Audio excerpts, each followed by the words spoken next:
I had a lot of interest in school, so I bounced around a lot. I think somewhere in the back of my mind, I knew helping people was an interest of mine, and I just somehow knew I would end up in psychology. I entered a PhD program in clinical psychology, was trying to find my niche within there, and I knew I liked statistics a lot, and I was working as a statistician on the side and tutoring stats and just being all statty and I knew I liked that side of psychology. Ironically, some of my favorite students to supervise are the ones who aren't already neuropsychology specialists. Okay.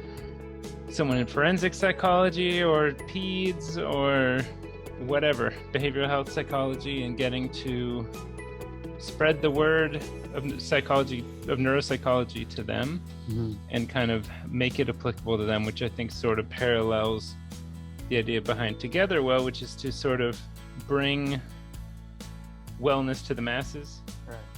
Right. Obviously, we're going for more wellness techniques, but wellness for caregivers of those with dementia, for example. Gotcha. I know a lot about dementia, worked a lot with that, and incidentally worked with a lot of caregivers. So then I can apply that to a workshop and say, how do we do something directly for the caregivers this time instead of me just helping my patient who has dementia? I think you can never go wrong by trying new things like that in all the different ways that your brain can work, as long as you enjoy it.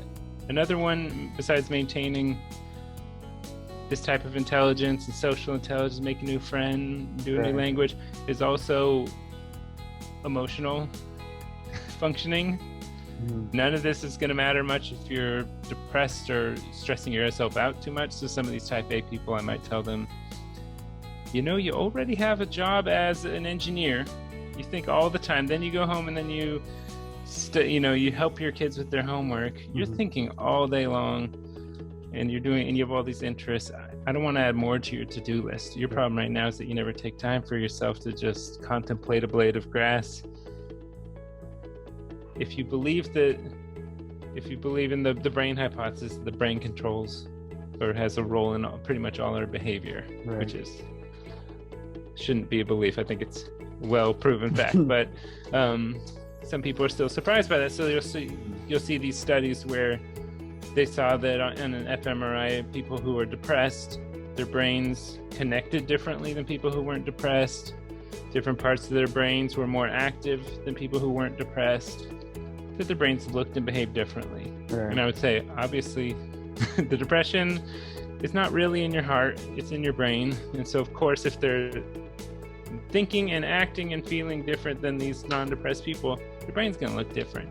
And then when you give them therapy and they feel better, and now they're less depressed and they're acting like those undepressed people, now their brain changed.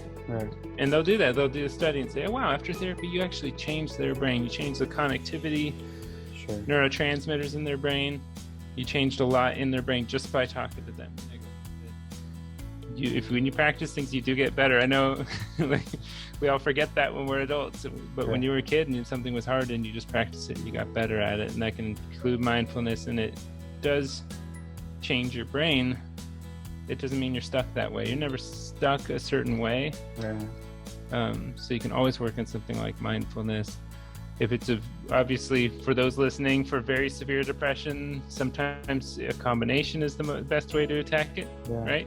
Sometimes you take medications that directly act on serotonin, for example, help give you that boost, while you also do the mindfulness and these other wellness tactics to attack it from the other angle at the same time. There's no magic words, obviously, to turn it around, but I think things like reminding yourself that you're not stuck. For me, it's always data. So the data shows that of people that attempt suicide, they poll them later, and 90-something% are glad that they did not succeed, of those that did not succeed. And 100% of them, when you asked them when they're attempting suicide, they would have said, I'm never going to feel better. Right? I'm stuck. But you ask them later to say, wow, I'm actually glad I now realize that I was not as stuck as I thought I was, that wouldn't last forever.